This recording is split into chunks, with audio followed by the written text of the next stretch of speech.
And is there a way to like listen to the song while you're drinking the wine? So therein lies our story. When you buy the bottle of wine or you get the bottle of wine, there's a QR code. I was gonna say there has to be a code or something so you can do that you scan.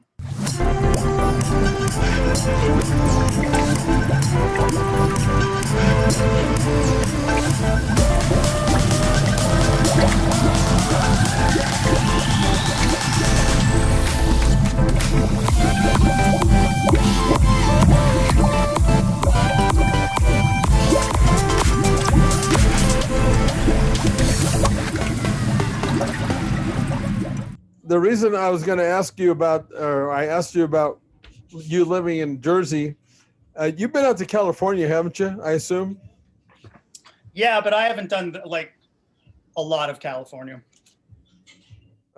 Because you probably have heard or know that the fruits, nuts, and vegetables live out here in California, and our politicians are even worse. Yeah. You know, and I was going to ask you how it was in, on the East Coast, but I guess I was. So how's it in Pittsburgh? We don't give a shit. That's good, man. You know that? Because these guys, these people that are making these decisions they're dumb. Oh, there you go. Oh, nice. Not only are they dumb, but that makes them dangerous. It's ridiculous out here. I heard your Thanksgiving celebration has to be outside only for 2 hours. You can only have so many people there. And then if you want to go in and use somebody's restroom, there's to make sure that it's sanitized on a regular basis. Yeah, it's crazy ass shit. Oh, and you can't sing and you can't chant. Yeah. Well, only like 2 house groups, right? Yeah, something like that. Yeah. It's ridiculous. Yeah. I haven't heard any of that. Yeah. So I'm just going to pretend that I never heard it. Did you hear what Cuomo said? He said that if they don't comply in New York, that the government should get involved and go stop it. I just signed my affidavit from the Trump legal team because I worked as a canvasser at one of the main ballot warehouse locations. And I have pictures, I have evidence, like I just filled that out so that I would testify in court if they need me to.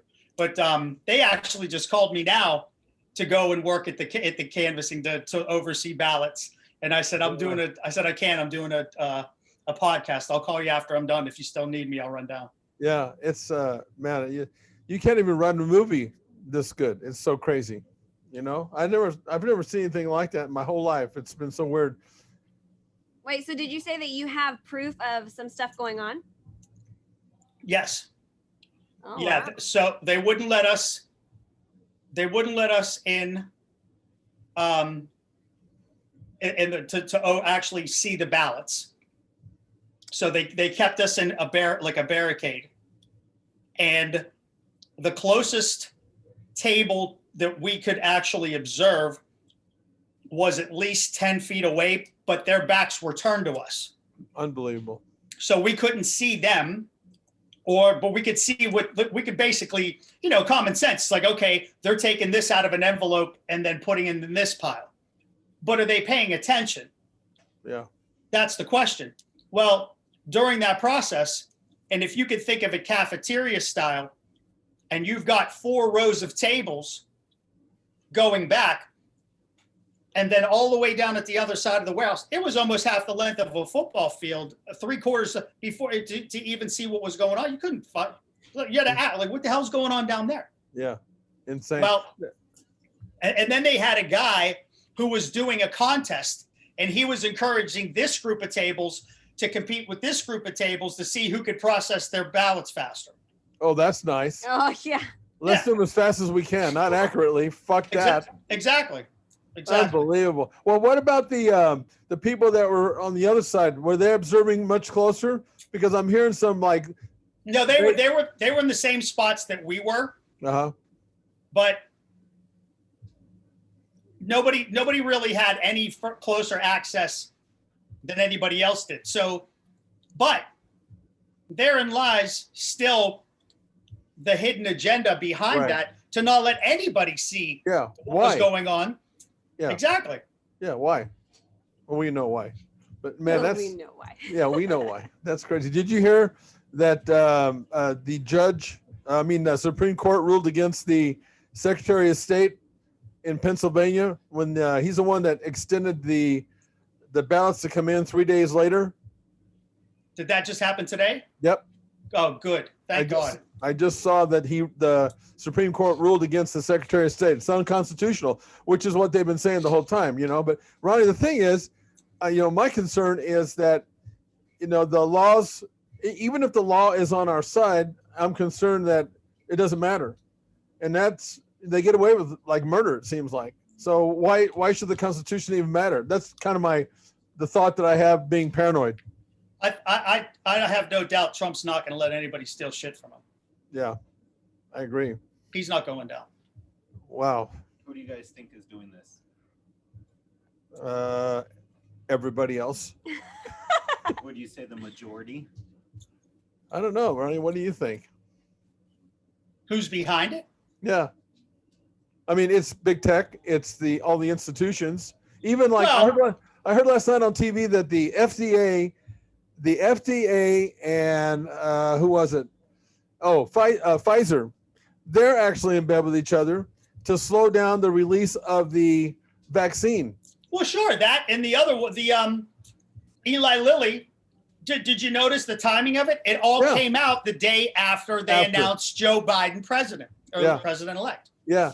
But in the meantime, Pfizer, I guess the FDA was saying, okay, where are we with this thing? And the FDA started putting in six more layers to slow down the process of the vaccine being, they didn't want it to come out during Trump's, before you see what I'm saying? Yeah. Exactly. Yeah. And then the day after, all of a sudden this shit is appearing. Same reason Nancy Pelosi didn't want to give Trump a thumbs up on the stimulus package because she didn't want to give him any advantage for the election. Is my lighting okay? Can you guys see me all right? Yeah. Okay. You look good. All right. Yeah, that's who's behind it. Yeah, but do you think it's the majority or do you think it's some? I think it's a majority. Does that say something? You're a producer, for example, like you could have a song that's really good, but if it doesn't hit to the majority, then it's shit. Are you asking, like, who do I think is behind the fraud in the election? Yeah. Oh, it's definitely not the majority. No. If it wasn't the majority, though, then wouldn't we not be in this situation? No. No. These are the people that lurk in the shadows. These are the people that are behind the Clintons and George Soros and Antifa and Black Lives Matter and all this other shit that you see in here going on. And it's a conditioning that's been going on for a while. Yeah. It's the same reason why you turn on the television now and all of a sudden you see how many commercials that went from having a certain color of person or a certain ethnicity to now it's all forced integrated interracial couples. You see black and Asian, black and white. You see more and more of it. It's programming. It's suggestive marketing, right? Yeah. Well, it's the same thing with the coronavirus. It's the same thing with big tech. It's the same thing they're conditioning people to conform. And what did Trump say at that one? I don't know if it was I don't think it was a Security Council meeting. It was something, it might have been at like the United Nations, whatever, but he's anti-globalist. And who are all these powerful billionaires and big pharma, and they're all about globalization. Yeah. And Trump's against that because he doesn't want to see us be taken over by the powers that we don't see, not the powers that be, the powers that we don't see. Yeah, that's a good way of putting it. So even though it's a minority, they're controlling, potentially.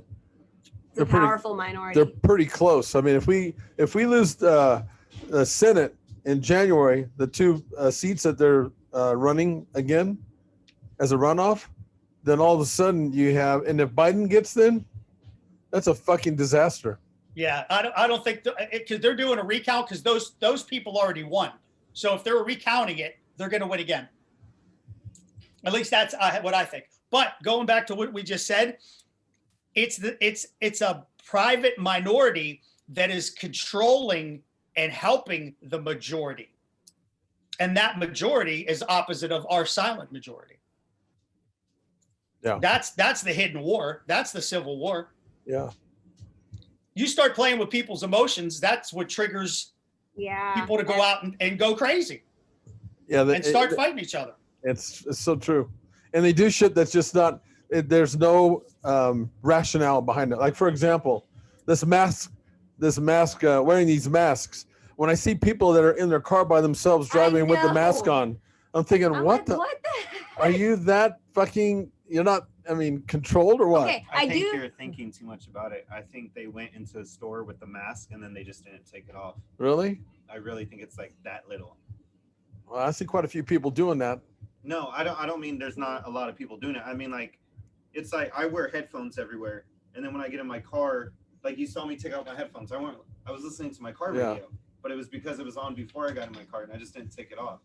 It's like, it's the exact same thing. I don't know.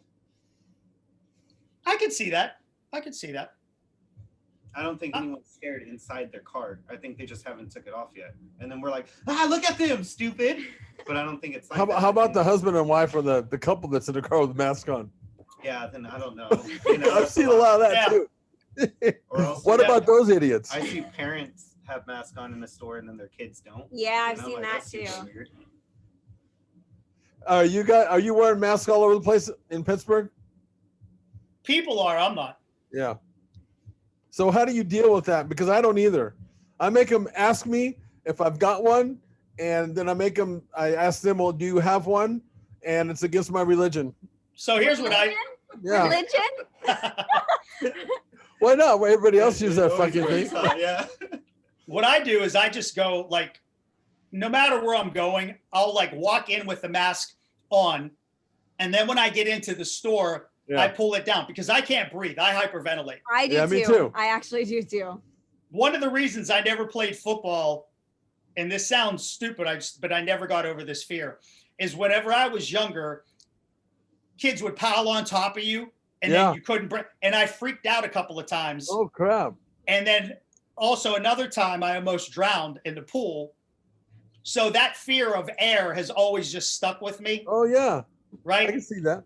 And I just never got over it. So now when I put on a mask or anything goes over my face or anything like that, I'm just like, I can't even watch movies where somebody's like underwater for too long before I start going, flashback. Let's go, get up. It freaks me out. Yeah. What's really wild is when I see people like when they have the gyms open, wearing a mask and working out. Oh, I'm thinking, I can't even there's imagine. no way. I don't know how they can do that. We haven't here. We have a studio, so it's not like gym. They've tried to close me down 2 or 3 times because they categorize me as a gym. I have to come in, sit them down in my office, and explain to them that we're a studio and we're following all the guidelines. Of course, they change all the time, but we stayed open the whole time. No masks. But people are turning into fucking snitches, man. I mean, they're snitching, saying, well, the health department calls me and they say, well, we're getting people are calling in saying that people aren't wearing masks and you don't have a sign. And so I said, well, we're not going to do that because we're conforming. And they threaten you. We'll send it to if we get any more complaints, send it to the governor. And I'm just doing what you're talking about, Ronnie. I just said, well, go for it then. Let's just see where that goes. Because I don't think it's going to work out well. To tell you the truth, over here, people are getting sick and tired of it. And I don't think they're going to abide. Well, yeah, you guys have people leaving all the time, just like people are leaving from New York. I mean, and I follow like Ben Shapiro and, Joe Rogan left for a lot of good reasons because he doesn't want to pay 65% of $100 million in taxes. Yeah. But thank God my gym is, like, if you want to wear a mask, that's great. But everybody that comes in that I work out or I talk to or that I associate with or say hi to, and I don't know that many people there, but they're all pro-Trump people. So we have all good positive vibes and energy and whatever. And even the people who disagree, we've had great conversations with them. So there hasn't been any negative energy or anything like that. We all, it's like when we were growing up, I had a conversation with this girl, this black girl, worked at the hotel that I live at. And she said, Mr. DeChico, what do you think about all of this stuff or whatever? And she said, you're in the music industry. Do you see it? And I said, honey, let me tell you how non-racist my neighborhood was.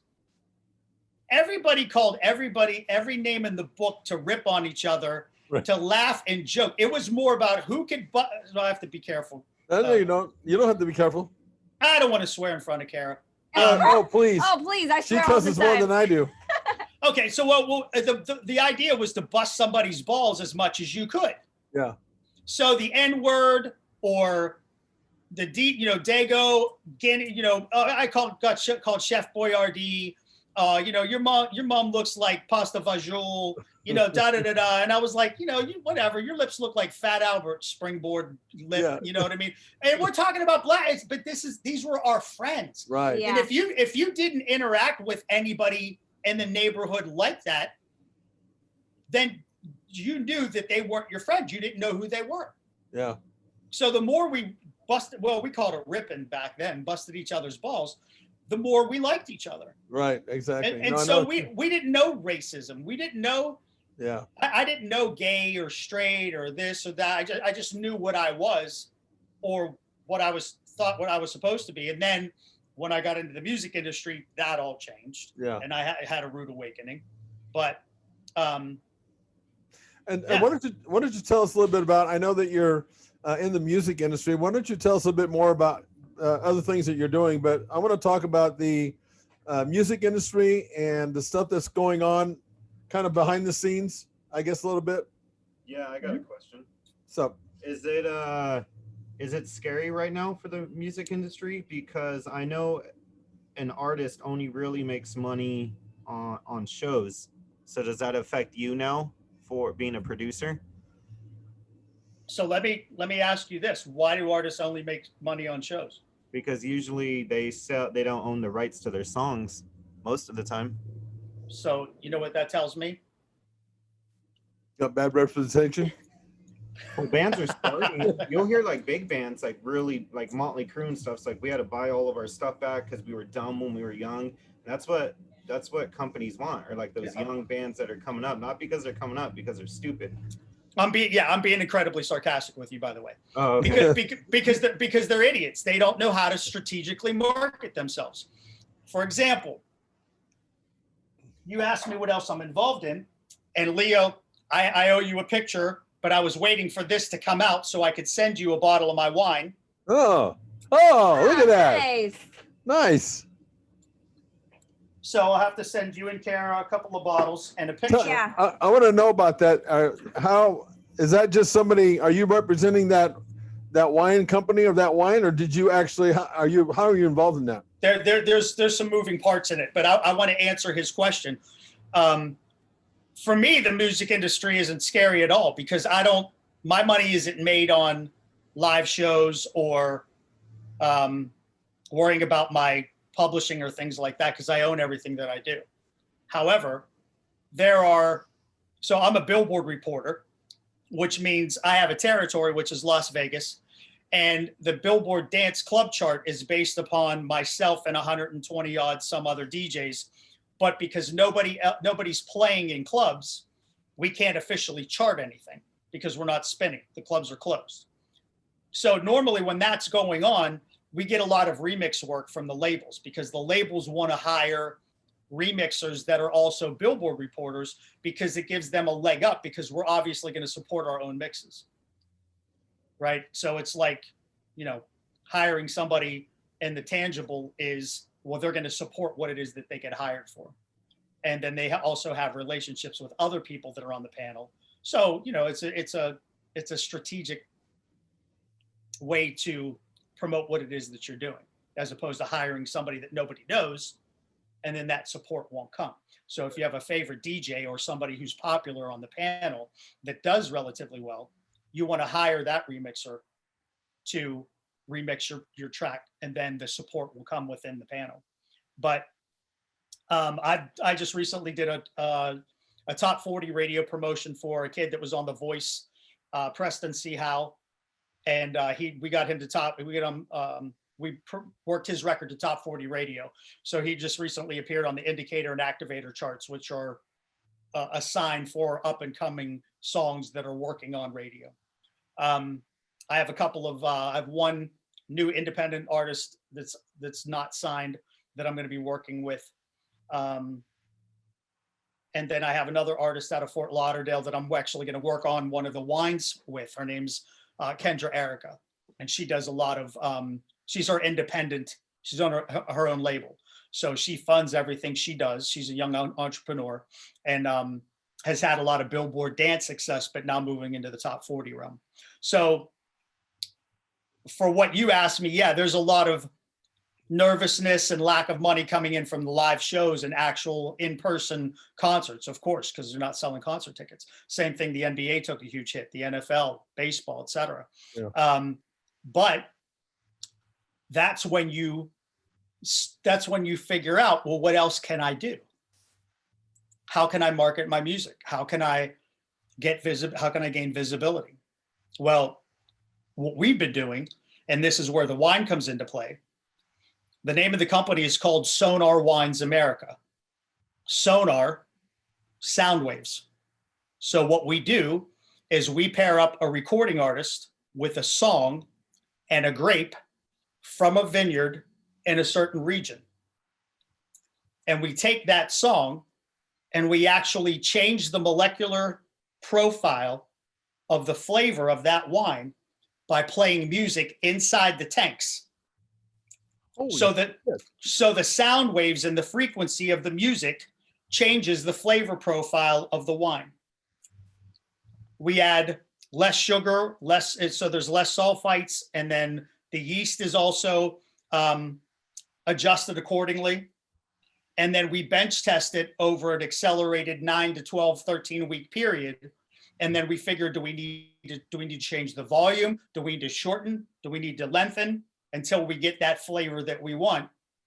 And then we bottle up and package it up. Yeah. That is really cool. But exactly how does that change? How does the music, is it the tone, or how does it change that like that? So I guess the basic, a real quick analogy would be, if you understand vibration, right? Vibration can make a screw loose, right? Oh, that's think right. about think about that, right? Yeah. But when you're talking about energy, always is, always was, can't be made or destroyed, always moving out of through form. So when you have energy from one source, which is a grape, and energy from another source, which is the sound, and they mesh, you can manipulate that, moving in and out of through form. So scientifically and realistically, you end up drinking someone's music. Oh, that is really cool. That's funny. Hey, is it does the sound waves have are they any different, like with the red wine versus white wine? Yes. Yeah. And there's the science. So the company started out in Austria. So the guy who owns Sonar Wines America, his name's Max. His father started this in Austria back in 2012, somewhere around in there, I believe. And he experimented with different artists, different symphonies, different string instruments, violas, cellos, etc., and started doing more symphonic stuff with Baumgartner, which is one of the biggest, if not the biggest vineyard in Austria. And he got that down. And then he approached his son, Max, to start an American franchise of that company here in the States. And then just last year, they asked me to come on board to be the A&R representative in strategic marketing, with picking the artist and then the song and then the grape and again the vineyard, because each grape is going to respond differently to different music. So if you've got something that's very sad and minor chords, you know, it has that kind of emotion, it's going to feel and change a certain way. If you have something that's bright and exciting and upbeat, it's going to respond a certain way. not all grapes are going to respond the same way with the same kind of music. And that's been proven. So we do have to make sense of, if Kara was a singer and she wanted to come out with a wine and her song sounded like this, we would make sure that the right grape matched up with her emotion and that theme. Like, so my song is called Vegas Rain. And it's about, it's about dancing through the raindrops. It's about being around thousands of people or hundreds of people in a club, but still being alone, knowing your center, because you don't really know these people. So when I DJ or I performed, whatever, I don't know these people. You know, when I headlined for Gay Pride in Vegas, there was thousands of people there. I knew maybe a handful, if that. But they were responding to what I was doing, but there's still that disconnect because it's coming from me, right? I don't get lost in all of that. Yeah. And so that's what Vegas Rain represented. And that's why I picked out the purples and the blues and the silvers to match the emotion and the tone of the song, and then pair it up with the right grape. And being Italian, I wanted an Italian wine. So we picked the Montepulciano d'Abruzzo from the same region. And this is where you talk about manifestation and energy. Like I told you how I met Mark Cuban years ago, right? Yeah. This is the same thing. Who would have thought that at this age in my life, after being in music all this time, that I would have a wine with my music injected into it, right? Infused with it, from the same region of the same area that my relatives from Italy are from. Oh man. Yeah, that is really awesome. Hey, does it does it also change the alcohol content, the music? It can, but you know, wines are a certain alcohol percentage or whatever. So You keep it there. yeah, you want to keep it at a certain, but that doesn't mean that you can't change it. Yeah. You know what I mean? Yeah. And you can change the sweetness, you could change the dryness, you could change the viscosity. There's just a lot of ways to influence that end result. Interesting. And is there a way to like listen to the song while you're drinking the wine? So therein lies our story. When you buy the bottle of wine or you get the bottle of wine, there's a QR code I was gonna say there has to be a code or something so you can do that you scan, and you can enjoy the artist's song while you're drinking the wine. Oh my gosh. I want So to become there's an a artist there's just a to do that. there's the revenue stream for the artist, right? Yeah. So yeah, I mean, and I'm sorry, what's the other guest's name? Charlie.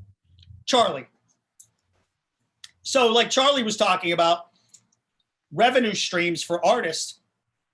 If you don't own your publishing, or now that, and a lot of people are coming out with records of themselves, they're looking for money from streams, whether that's Spotify or YouTube or Facebook or TikTok or whatever the application may be, SoundCloud. There's a bunch of them. There's not a lot of money in that. Even 1 million streams on Spotify is like $4,300, $4,600. Dang. That's yeah, because that's the not- next thing I was going to ask is what kind of money can you really make? That's a lot of I mean, It's hard. It's a way to make some money, but I mean, you can't make a living on that, can you? No, it's more. And again, here's where you have to look at it, and you have to say, okay, if you want to continue doing it. I don't like this about the industry. There's not much money in this. How can I compensate for that?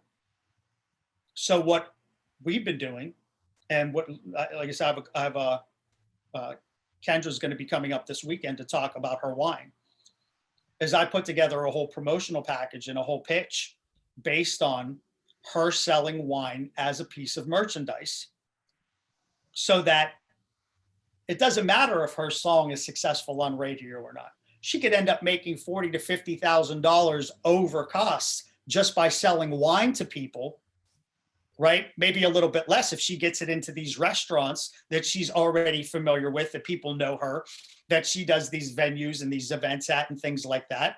So now you switch lanes. Yeah. And then you also expand your fan base, because if Leo's sitting down at a restaurant in California and he looks on the wine list and they recommend Chico's bottle of Vegas Rain, oh, well, let's listen to the, oh, this is really cool. Now I've been introduced to you, and now you could potentially be a fan. You're at least a stream, you're at least a digital play for me. Yeah, that's very true. And doesn't that diversify the artist? Instead of having just one stream, they actually have more than one stream now. Is that right? Sure. I get that. Yeah. You know, you're talking about music, and you know this probably, Chico, is that with weight training and lifting, certain types of music actually improves performance, like classical music improves performance, while hard rock actually decreases performance in the gym. Did you know that? I believe that. And I would probably say, if you were going to ask me why, I would probably say because of maybe the rhythm patterns and the tones of rock and roll are more on the negative side of emotion, because it's more, even though it may be more aggressive, it's still on that lower vibrational frequency, on the scale. Yeah. And then the other side is more bright and positive and happy.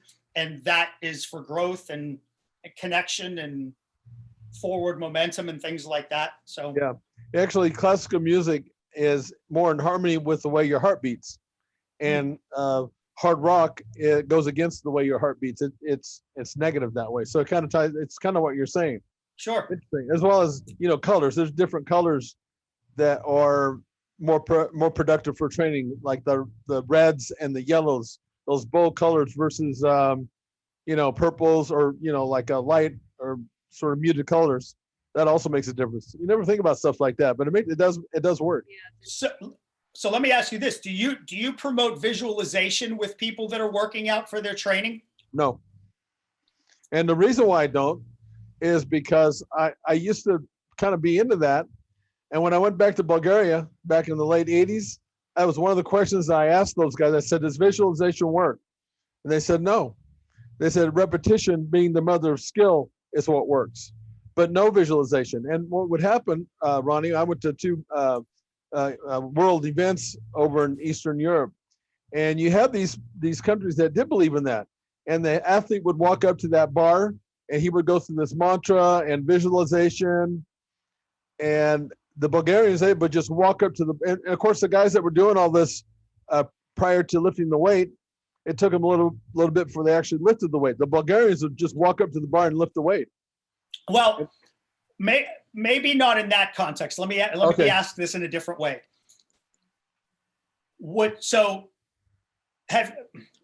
It would be more along the lines of like when you're lifting and you're going through repetitions of it, but then also visualizing how the muscle can grow, and actually putting that thought process and that energy into the right form and the right, feeling, and then manifesting that growth. I would say yes then. I'm not just talking about like thinking about it and then all of a sudden my muscles are going to grow like without doing anything, but right. I think there's a huge, and it's the same thing what I promote when we're talking about writing lyrics or a song. If you can't visualize where the journey is going to take you, then you're just subject to like, okay, a random thing and hope that it works out. Yeah. What they were talking about was more to do with the sport is, and sport is like this. It's more reactionary than you thinking about stuff. The minute you start thinking too much about what you need to be doing, then it messes up your performance. So, but yes, as an athlete, like in football, before a game, I was visualizing that game. That game was running through my head the whole week before. Right. So yeah, in that sense, yes, absolutely. What about you, Kara? I saw on your Instagram, you had a lot of transition pictures, like before and after stuff or whatever. So it looks like you've been doing some work or going through some stuff or whatever. I've been really buckling down like the last, 5 months, 6 months. just for me, I've always had trouble finding my number that my body would actually start making some moves. But once I found that number, then I was able to start manipulating things a little bit differently and staying consistent. That's been like always one thing I've always had trouble with. And so I kind of forced myself to stay more consistent with it. And it's been going really well so far.